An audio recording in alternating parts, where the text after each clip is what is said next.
We're going to go over the reports tab today. So we're going to go through the email customers and the conference reports tabs and the accounting reports. So let's start with the email customers. Now you can see on the top we have our filters to filter down the people we want this email to go out to. We can say all registrants, all completed abstracts. This would be if you chose a register later option on your abstracts, or this would not be on here as an option if you did not choose that.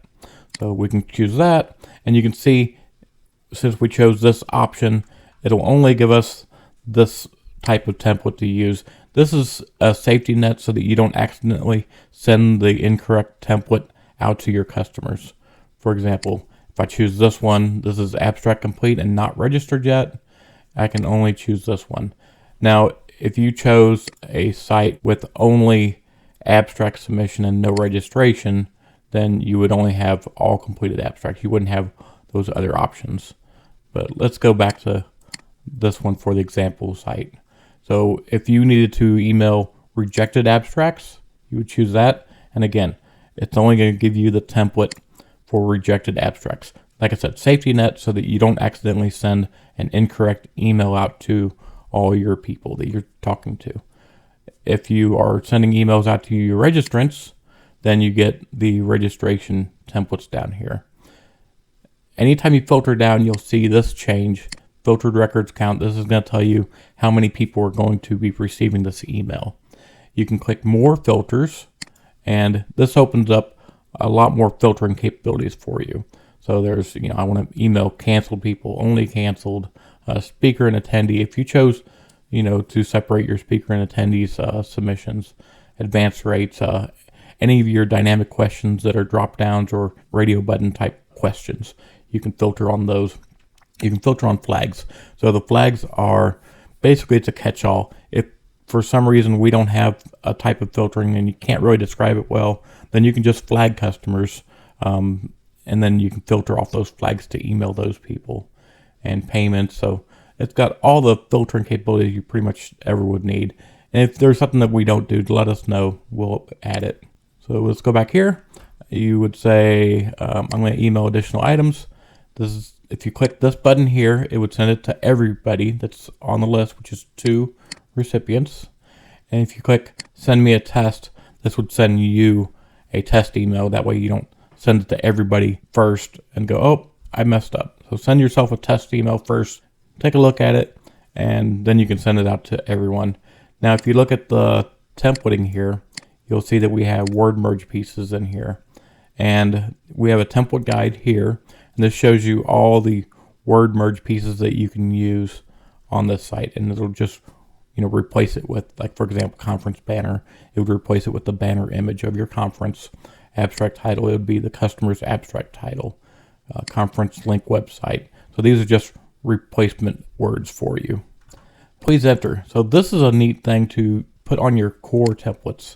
So if you have a template here and you have data that is going to change every year, but you don't want to put it in the template, like let's say, for example, and I'm going to put this in here so you know what we're doing.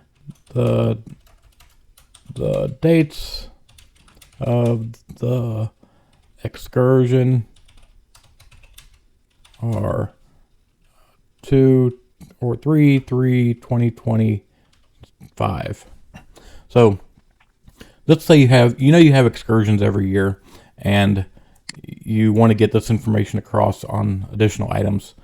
Put the word please enter on your template. I'll save it real quick. Now when you use the additional template, it says please enter. I'm going to click send this test to me, and it'll say, nope, we're not going to send a test yet. Please replace the appropriate template zone, the labeled please enter. This basically makes it so that you do a quick check. You see, okay, please enter. Oh, I forgot it's a new conference year. I got to change that to, maybe it's 4/3 of 2026. So it's just a nice catch for your benefit. Now that it's a new conference year, I'll save it and send myself a test. Oh, can't do it yet. I gotta delete, please enter. Now I can send myself a test. And when I send myself a test this time, the email goes through. You'll check your email to make sure everything's fine because it'll do the word merges for you. And then you will send the mass email out. So that's the email tool. Now let's go to the conference reports tool. The neat thing about the conference reports tool is we use one filtering tool for both of our tools. And the reason why we do that is we don't want you to have to learn two different systems, two different tools, when you can just learn one filtering tool for both, because filtering is filtering.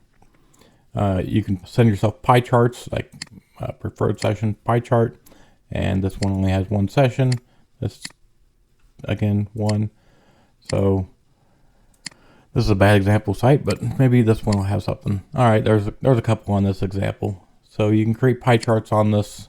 Also, the pie charts use any custom questions that you make, your drop-down questions, your radio button list questions.